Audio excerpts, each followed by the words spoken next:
안녕하세요. 안녕하세요. 네, 오랜만에 또 이창환 사장님이 나와주셨습니다. 실기로 투자일기 시청자분들, 구독자분들이라면 뭐 설명해서 입 아프겠지만 그래도 혹시 모를 분들을 위해서 소개해주세요. 네, 안녕하세요. 하이투자증권 강북 W센터 이창환 영업차장이고요. 저는 명동에서 강북 W센터로 이제 이전을 했죠. 멀어지셨네요. 멀진 않고 명동이나 뭐 을지로나 을지로요? 네, 을지로 했기 죄송합니다. 때문에 많이 멀어진 줄 알았어요. 네. 저희가 오랜만에 뵙는데 하필 또 뵙는 날이 시장이 이래요. 그리고 델타 바이러스 그 걱정도 좀 커지면서 제 주변에도 벌써 막 검사 받으러 가고 확진 판정 받는 분 나오기 시작했는데 그것 때문에 오늘 시장이 좀 많이 밀린 건가요? 뭐 그렇다고 봐야죠. 뭐 그거 이슈고 오늘 방송들 보면은 대부분 전문가님들이 지금 반등할 때 현금화 하라 말씀을 하시는데 저는 계속 가야 된다고 말씀을 드릴게요. 특히 이제 작년 6월 15일 날 코스닥이 7포인트 빠지고 코스피가 100포인트 빠져서 5% 빠졌거든요. 네. 다음날 곧바로 반등 나왔는데 가장 먼저 반등이 세게 나온 섹터가 바로 2차전지였습니다. 그게 오늘 똑같은 일이 벌어졌고요.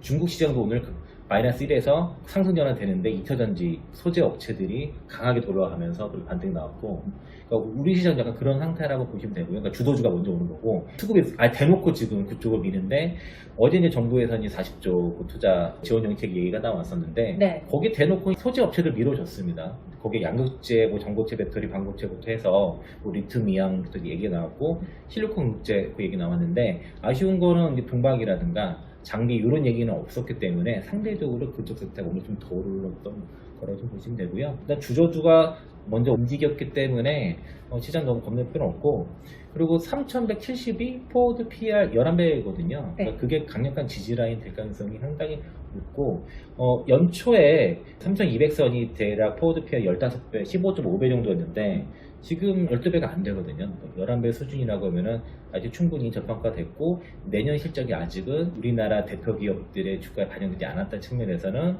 지금 건넬 필요는 없는데 여기서 잘해야 될 거는 네. 수급 손리 협력이 앞으로 일어날 겁니다. 가는 종목 더 가고 안 가는 종목 계속 기능 현상이 일어날 수 있기 때문에 포트 압축은 필요한 것 같고요. 오늘 먼저 반등 나온 애들 먼저 위주로 잘 편입해서 가져가시면 좋을 것 같습니다. 그래서 잘 가는 종목을 골라야 되고 그 안에서 먼저 뭐가 튀어오를까를 우리가 고민하기 위해서 하반기 내 계좌 점검을 오늘 이창환 사장님하고 한번 해보려고 합니다.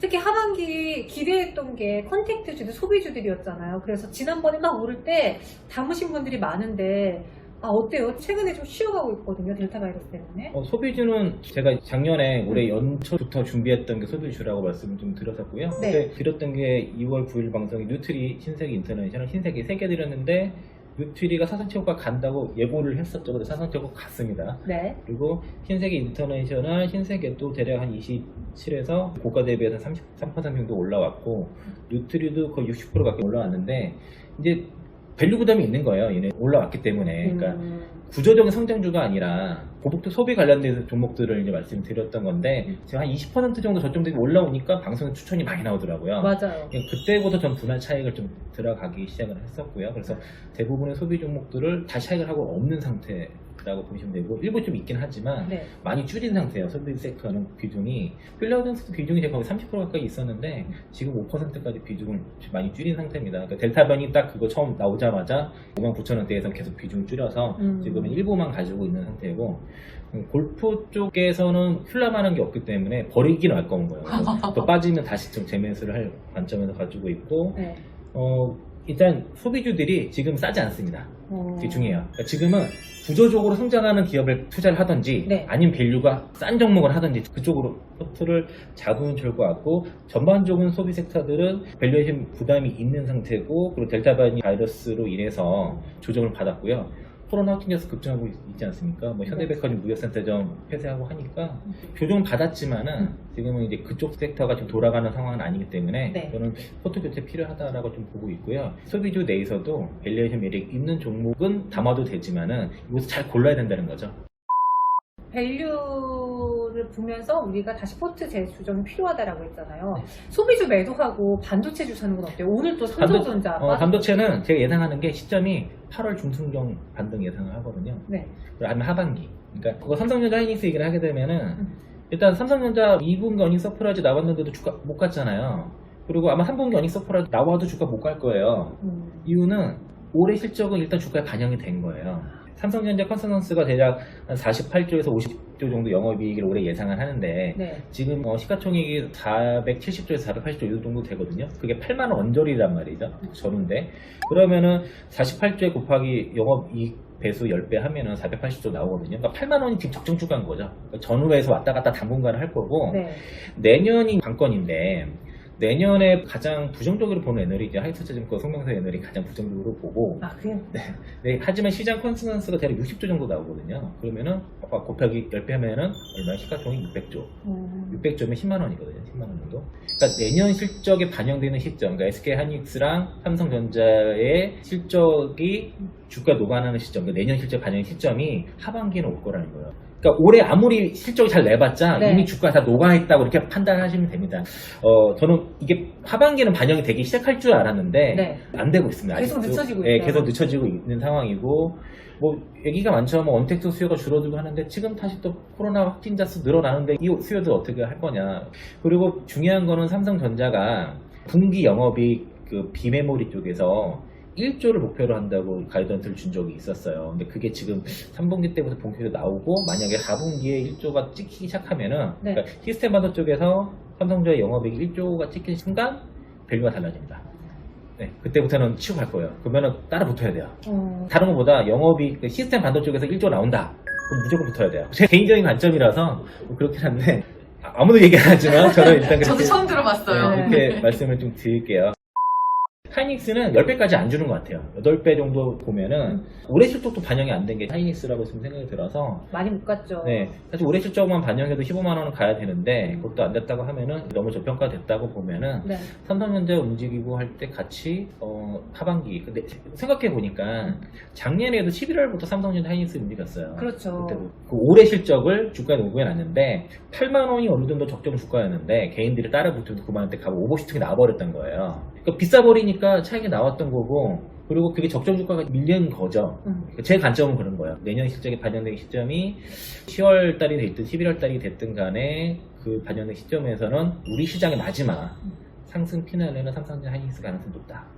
그러니까 삼성전자 하이닉스가 최대한 늦게 가야지 우리가 먹을 게 많은 거예요. 그래서 삼성전자 하이닉스는 가지고 있으면 버텨라. 네. 매수는 좀 기다려보자. 의견 드리도록 하고요. 그러면 반도체 소부장도 마찬가지예요. 그죠. 그쪽이 움직여야지 움직이는데 대형주들을 가져야지. 그쵸. 같이 움직여주죠. 특히 네. 이제 삼성전자가 오스틴 공장 투자가 확정이 돼야 관련 소재라든가 이런 장비들이 움직일 것이고, 그리고 개별 이제 그 재료들이 있는 종목들은 예를 들면 뭐 하나 마이크로 같은 경우는 하이닉스 쪽에 1조 수주 얘기가 있거든요. 네. 1조 넘어갈 거라 얘기 있어서 주가 그래서 위에 있는 거고, 거기에 이제 같이 연관되는 게 하나 머티리얼즈.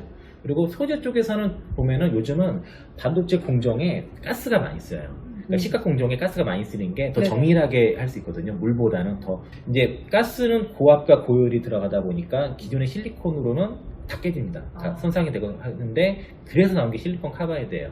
실리콘 카바이드 링의 특허를 대부분 가지고 있는 게 TCK.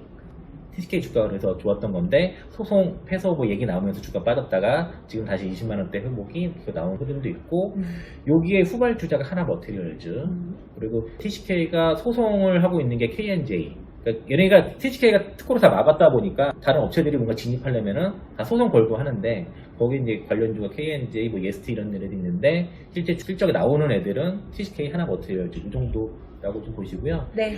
그 삼성전자 움직일 때까지는 당분간은 반도체 쪽은 보수적으로 좀 기다려보자. 가지고 있으면 그냥 버티는 정도. 정리해보면은 때를 기다리고 장비보다는 소재 쪽에서 종목 선별이 필요하다. 맞습니다. 네. 그러면은 개인 투자자들이 많이 갖고 있는 게 반도체도 있지만 제약바이오 없는 분들은 없잖아요. 네. 제약바이오 물린 분들 누군지 말 안 하겠지만 너무 힘들고 근데 계속 기회는 줘요. 기회는 주는데 내가 원한 만큼의 기회를 주지 않아서 더 걱정인 것 같아요. 요즘 뭐 저는 코로나 치료제라든가 백신 관련주를 손에 안 대고 있어서 사실 잘 몰라요. 그 연구를 그쪽으로 잘 하지 않지만은 네. 예를 들면은 이제 제약바이오 섹터 중에서 이제 플랫폼 기업들 있지 않습니까? 뭐 올릭스라든가 그 레고캔바이오, 알테오제 그런 기업들은 그래도 괜찮을 것 같고요. 그리고 이제 제가 이제 제약바이오 쪽에서 선별하는 기준들이 있는 거는 어쨌든 안정성을 좀 추구해야 되니까 기본적으로 그 캐시카우를 가지고 있어야 되고 네. 그리고 단일 플랫폼 기업들은 좀 피해야 됩니다. 예를 들면 뭐 헬릭스미스라든가 뭐 NCL 이런 것처럼 단일 시장, 그러니까 신라전 사태처럼 날 수 있고 바이오메드가 매출이 그 연간 30억이 안 나와가지고 상장 적격진 심사 될 뻔한 것도 있는 것처럼 기본적으로 매출은 나오고 있어야 돼요. 그런 이유는 없고 그리고 바이오 쪽은 연구개발비가 많이 들기 때문에 국책과제를 수행한 기업들이 괜찮습니다.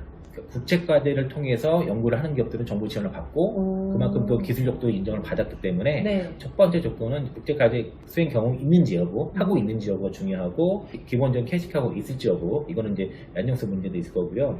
그리고 또 이제 포트폴리오가 다변화되어 있어요. 매출처가 다변화하게 기업들이 괜찮고 네. 그리고 글로벌 기업을 고객사로 두고 있는 기업들, 뭐 기술 수출이 됐던지 간에 납품 능력이 있던지 간에 그래서 이런 네 가지 조건을 충족하는 기업들은 투자 관점에서 봐도 된다.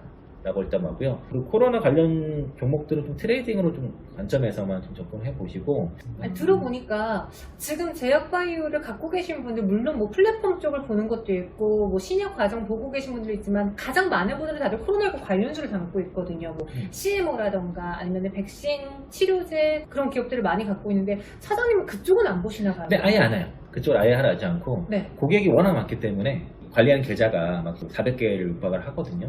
그러면 바이오 그런 기업을 손을 댈 수가 없어요. 일단은 매매를 속도를 따라갈 수가 없고. 아, 너무 빨라서? 예, 그쵸. 그런 걸 변동성이 커서? 그리고 그러니까요. 제가 아까 말씀드린 그 제 기준에 맞지 않아요. 부합하지 않아서. 부합하지 않고 그 적정 주가를 산정하기가 어려워요. 불가능해요. 그러니까 제가 타겟팅 할 수 없는, 내가 지금 사가지고 언제까지 끌고 갈 수 있다는 타겟팅이 나오지 않으면 손을 대지 않습니다.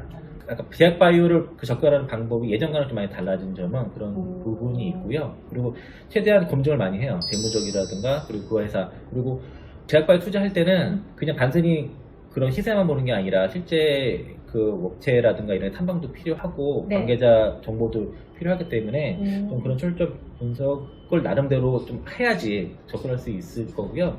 지금 최근에 좀 관심 있는 뭐 제약바이오 쪽에서는 리메디라는 회사가 있는데요. 저기 청진 앵커님이 그 클래시스라는 회사를 되게 좋아하시거든요. 네. 아, 제가 좋아해요? 네, 예전에 한창 그 뭐 보조금 왜 아닌 척해요? 좀 아, 내가 좋아했었나?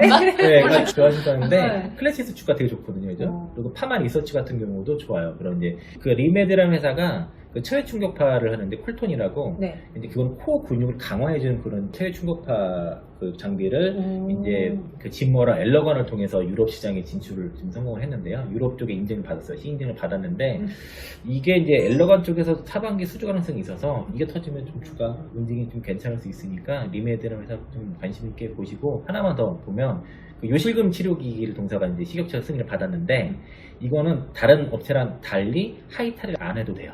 옷을 벗지 않고도 치료를 받을 수 있는 특징이 있다. 리메드라는 회사 좀 관심 있게 보시면 좋을 것 같습니다. 저희가 하반기 좀 포트 점검을 해드리려고 해봤는데 들어보니까 지금 하반기에 꼭 무조건 가져가야 된다라고 말하는 종목은 없는 것 같아요. 반도체도 때를 기다려보자고 했고 제약바이오도 조건에 부합하는 종목을 골라야 된다라고 했고 소비주들의 경우에도 밸류를 따져봤을 때 그리 매력적인 구간은 아니다. 그러면은 지금 우리가 꼭 가져가야 되는 거는 아까 살짝 주도주로 힌트 주신 2차전지. 네, 2차전지는 반드시 가져가야 되고요. 그러면은 그거는 네. 여기서 또 말하실 것 같아서 제가 입으로 넘겨보면서 그런 거 살짝 끌어줘야 되잖아요. 입으로 넘겨보면서 또 우리 사장님의 관심 종목 팡팡 쏟아드리도록 하겠습니다. 좋아요, 구독 눌러주세요.